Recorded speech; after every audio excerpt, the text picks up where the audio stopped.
Hello दोस्तों, बैलिज्म academy YouTube channel में आपका फिर से बहुत बहुत स्वागत है। दोस्तों, आज की इस वीडियो में हम पर्यावरण के मोस्ट इंपॉर्टेंट क्वेश्चंस को सॉल्व करने वाले हैं, जो कि आपके यूपी टेट साथ ही साथ आपके सुपर टेट के लिए मोस्ट इंपॉर्टेंट है। दोस्तों, इस वीडियो में मैंने सारे क्वेश्चन सेलेक्टेड लिए हैं जो कि आपके सिलेबस पर बेस्ड होंगे, साथ ही साथ आपके प्रीवियस ईयर क्वेश्चन पर बेस्ड होंगे। तो वीडियो को ध्यान से देखिएगा और वीडियो के लास्ट में मुझे जरूर बताइएगा कि आज के इस वीडियो में आपके कितने क्वेश्चन सही हुए। तो बिना देरी करते हुए चलिए शुरू करते हैं सबसे पहले क्वेश्चन से। सबसे पहला क्वेश्चन है, टमाटर में कौन सा विटामिन पाया जाता है? ऑप्शन आपके सामने है, vitamin B, option B vitamin C, option C vitamin D या फिर ऑप्शन डी विटामिन के। इसका सही आंसर हो जाएगा ऑप्शन बी विटामिन सी। दोस्तों, याद रखिएगा कि जो टमाटर है, टमाटर में विटामिन सी पाया जाता है। अगर आपसे पूछा जाता है कि टमाटर में कौन सा अम्ल पाया जाता है, तो याद रखिएगा कि टमाटर में सिट्रिक अम्ल की अधिकता होती है। अगर आपसे पूछा जाता है कि टमाटर का लाल रंग जो होता है वो किसके कारण होता है, तो याद रखिएगा लाइकोपिन के कारण होता है। अगला क्वेश्चन, ए क्यू आई किसका संक्षिप्त रूप है? यानी कि आपको बताना है कि ए क्यू आई का पूर्ण रूप यानी कि फुल फॉर्म क्या है। ऑप्शन आपके सामने है, air quality impact, option B air quality impact, option C air quality index या फिर option D area quality index. इसका सही आंसर हो जाएगा option C air quality index. दोस्तों, याद रखिएगा कि जो किसी भी देश की वायु की गुणवत्ता को प्रदर्शित करने के लिए एयर क्वालिटी इंडेक्स के तहत उस देश को दिखाया जाता है। और अगर आपसे पूछा जाता है कि एयर क्वालिटी इंडेक्स किसके द्वारा जारी किया जाता है, तो याद रखिएगा कि अमेरिकी पर्यावरण संरक्षण एजेंसी के द्वारा इसको प्रदर्शित किया जाता है। अगला क्वेश्चन, अंतर्राष्ट्रीय तिथि रेखा किस महासागर से होकर गुजरती है? ऑप्शन आपके सामने है, प्रशांत महासागर, ऑप्शन बी हिंद महासागर, ऑप्शन सी आर्कटिक महासागर या फिर ऑप्शन डी अटलांटिक महासागर। इसका सही आंसर हो जाएगा ऑप्शन ए प्रशांत महासागर। दोस्तों, याद रखिएगा कि 180 डिग्री पूर्वी देशांतर रेखा को अंतर्राष्ट्रीय तिथि रेखा कहा जाता है। और अगर आपसे पूछा जाता है कि ये किस महासागर से होकर गुजरती है, तो याद रखिएगा कि प्रशांत महासागर से होकर गुजरती है। अगर आपसे पूछा जाता है कि सबसे बड़ा महासागर कौन सा है, तो प्रशांत महासागर है। अगर आपसे पूछा जाता है कि सबसे गहरा महासागर कौन सा है, तब भी आपका आंसर हो जाएगा प्रशांत महासागर है। अगला क्वेश्चन, फ्लोराइड से मुख्यतः प्रभावित होता है। आपको बताना है कि फ्लोराइड की अधिकता से मानव शरीर का कौन सा अंग प्रभावित होता है। ऑप्शन आपके सामने है, वृक्क, ऑप्शन बी मस्तिष्क, ऑप्शन सी दांत या फिर ऑप्शन डी उपयुक्त सभी।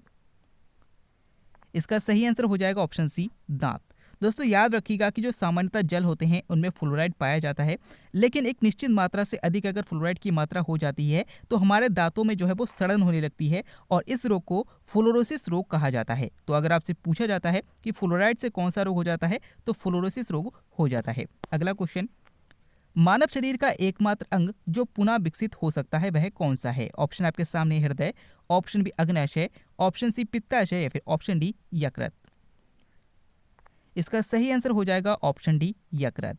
दोस्तों, याद रखिएगा कि हमारी बॉडी के किसी भी अंग में अगर कट लग जाए या फिर नष्ट होने लगे तो वो दोबारा विकसित नहीं हो सकता, लेकिन यकृत यानी कि लीवर एकमात्र ऐसा अंग है कि अगर उस पर कट लग जाए या फिर उसमें कहीं पे भी नष्ट हो उसकी कोशिकाएं, तो वो पुनः विकसित हो जाती है।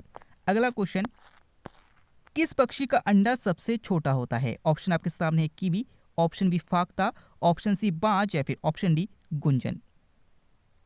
इसका सही आंसर हो जाएगा ऑप्शन डी गुंजन। दोस्तों, याद रखिएगा कि ऐसा पक्षी जिसका अंडा सबसे छोटा होता है वो गुंजन पक्षी है, यानी कि अंग्रेजी में इसको हमिंग बर्ड कहा जाता है, जो कि विश्व की सबसे छोटी पक्षी है। अगर आपसे पूछा जाता है कि एकमात्र पक्षी कौन सा है जो कि पीछे की ओर उड़ता है, तब भी आपका आंसर हो जाएगा गुंजन पक्षी यानी कि हमिंग बर्ड है। अगला क्वेश्चन, इनमें से किस कीट में दांत होते हैं? ऑप्शन आपके सामने है, तितलियों में, ऑप्शन बी भौरों में, ऑप्शन सी मधुमक्खियों में या फिर ऑप्शन डी मक्खियों में। इसका सही आंसर हो जाएगा ऑप्शन बी भौरों में। दोस्तों, याद रखिएगा कि सामान्यतः जो कीट होते हैं उनका सामान्य लक्षण ये होता है कि जितने भी कीट होते हैं उनमें 3 जोड़ी टांगे पाई जाती है, लेकिन मकड़ी एकमात्र ऐसा जीव है जो कि कीट की तरह तो है लेकिन उसमें 3 जोड़ी टांगे नहीं पाई जाती, इसीलिए वो कीट के अंतर्गत नहीं आता है। तो अगर आपसे क्वेश्चन पूछा जाता है कि इनमें से कौन सा कीट नहीं है, तो आपके सामने मकड़ी का ऑप्शन दिया जाएगा, आप उस पर टिक करेंगे। और अगर आपसे पूछा जाता है कि किस कीट में दांत होते हैं, तो याद रखिएगा कि जो तितया है और जो भौरे हैं इनमें दांत होते हैं। अगला क्वेश्चन,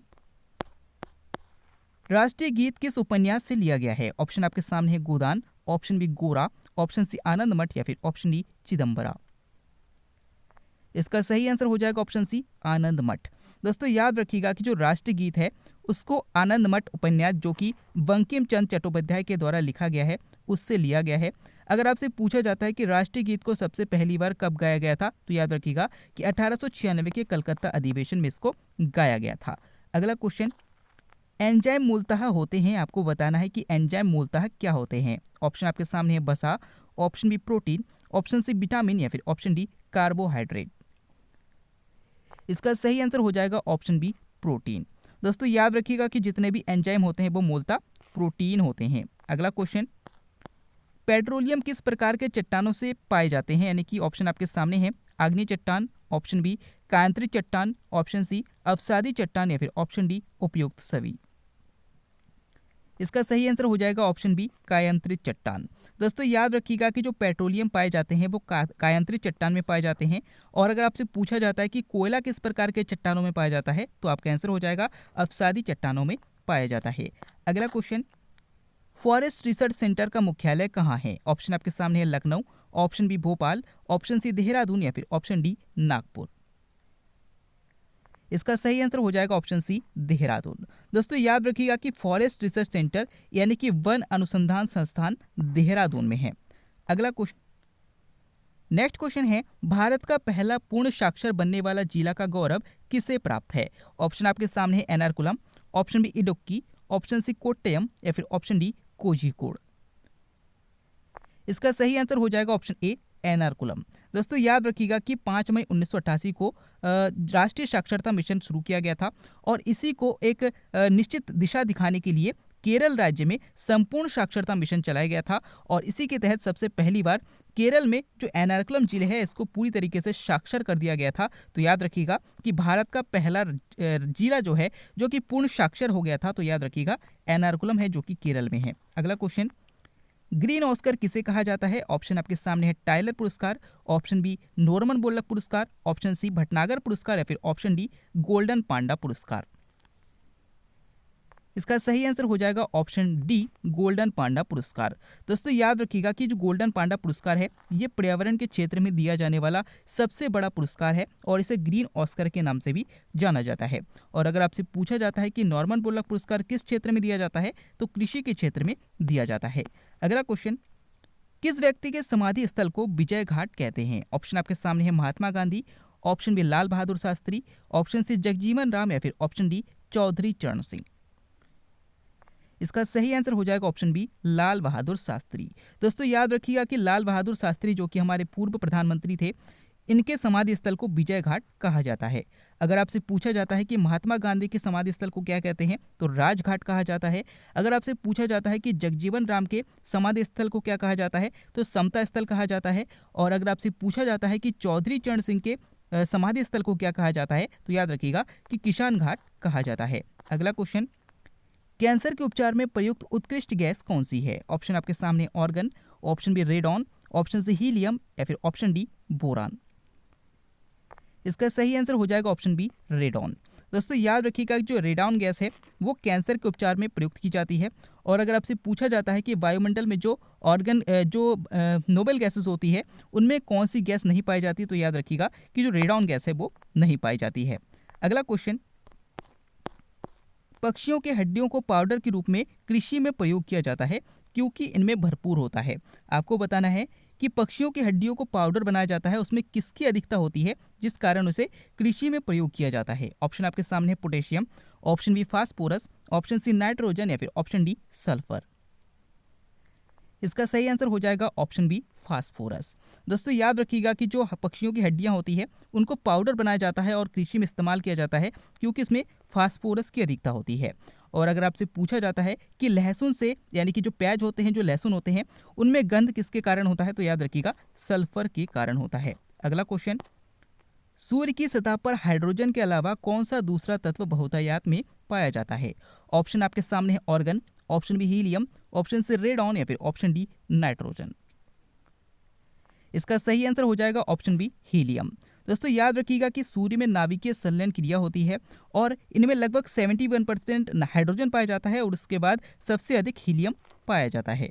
अगला क्वेश्चन, पौधे नाइट्रोजन किस रूप में ग्रहण करते हैं। ऑप्शन आपके सामने है nitrite, option B nitrate, option C nitric अम्ल या फिर ऑप्शन डी इनमें से कोई नहीं। इसका सही आंसर हो जाएगा ऑप्शन बी नाइट्रेट। दोस्तों याद रखिएगा कि जितने भी पौधे होते हैं वो नाइट्रोजन को नाइट्रेट के रूप में ग्रहण करते हैं। अगला क्वेश्चन, दुश्चिंता को दूर करने के लिए जिनका प्रयोग किया जाता है उन्हें क्या कहते हैं? यानी कि हम अपनी चिंताओं को दूर करने के लिए जिन दवाइयों का यूज करते हैं उनको क्या कहा जाता है? ऑप्शन आपके सामने है दर्द निवारक, ऑप्शन बी जीवाणुनाशी, ऑप्शन सी पीड़ाहारी या फिर ऑप्शन डी प्रशांतक। इसका सही आंसर हो जाएगा ऑप्शन डी प्रशांतक। दोस्तों याद रखिएगा कि हम अपनी चिंताओं को दूर करने के लिए जिन दवाइयों का इस्तेमाल करते हैं उन्हें प्रशांतक कहा जाता है। अगला क्वेश्चन, रिसाव का पता लगाने के लिए उसमें क्या मिलाया जाता है? ऑप्शन आपके सामने है chloropicrin, option B mustard gas, option C ethylene या फिर ऑप्शन डी एथिल मरकप्टन। इसका सही आंसर हो जाएगा ऑप्शन डी एथिल मरकप्टन। दोस्तों हमारे घर में जो सिलेंडर होते हैं आपने देखा होगा कि उसमें से एक विशेष प्रकार की गंध आती है। उनमें गंध क्यों आती है? तो याद रखिएगा कि सामान्यतः जो उसमें गैस होती है उसमें कोई भी गंध नहीं होती है, लेकिन अगर वो रिसाव होने लगे यानी कि गैस लीक हो जाए तो इंसानों को कैसे पता लगे, इसीलिए उसमें एथिल मरकप्टन पाई जाती है। तो अगर आपसे पूछा जाए जो गैस प्रयोग किए जाते हैं उनमें जो विशेष गंध आती है वो किसके कारण आती है, तो याद रखिएगा कि एथिल मरकप्टन के कारण आती है। अगर आपसे पूछा जाता है कि मस्टर्ड गैस और क्लोरोपिक्रिन कहाँ इस्तेमाल होता है, तो याद रखिएगा इसका इस्तेमाल युद्धों में किया जाता है क्योंकि ये जहरीली गैसें होती है। अगर आपसे पूछा जाता है कि एलिथ्रिन का प्रयोग कहाँ किया जाता है, तो याद रखिएगा कि मच्छरों को भगाने के लिए जिन दवाइयों का इस्तेमाल किया जाता है उनको बनाने में एलिथ्रिन का प्रयोग किया जाता है। अगला क्वेश्चन, फलों के रस को सुरक्षित रखने के लिए किस अम्ल का प्रयोग किया जाता है? ऑप्शन आपके सामने एसिटिक अम्ल, ऑप्शन बी बेंजोइक अम्ल, ऑप्शन सी हाइड्रोक्लोरिक अम्ल या फिर ऑप्शन डी टार्टरिक अम्ल। इसका सही आंसर हो जाएगा ऑप्शन बी बेंजोइक अम्ल। रखिएगा कि फलों के रस को सुरक्षित करने के लिए उसमें बेंजोइक अम्ल मिलाया जाता है। अगर आपसे पूछा जाता है कि फलों के रस में कौन सा अम्ल पाया जाता है, तो याद रखिएगा कि एसिटिक अम्ल पाया जाता है। अगला क्वेश्चन, नाइटिंगेल ऑफ इंडिया किसे कहा जाता है? ऑप्शन आपके सामने है Mahatma Gandhi, option B Sarojini Naidu, option C Mahatma Buddha या फिर ऑप्शन डी राजा राममोहन राय। दोस्तों इस क्वेश्चन का आंसर आपको हमें कमेंट के द्वारा बताना है। आज के इस वीडियो में आपके कितने क्वेश्चन सही हुए, साथ ही साथ आज का वीडियो आपको कैसा लगा कमेंट करके जरूर बताएगा। अगर आप फेसबुक पेज और टेलीग्राम ग्रुप को ज्वाइन करना चाहते हैं तो डिस्क्रिप्शन में लिंक दिया गया है, वहां से आप ज्वाइन कर सकते हैं। हम फिर से लौटेंगे एक नया इंटरेस्टिंग वीडियो लेकर, तब तक के लिए देखते रहिए, सीखते रहिए।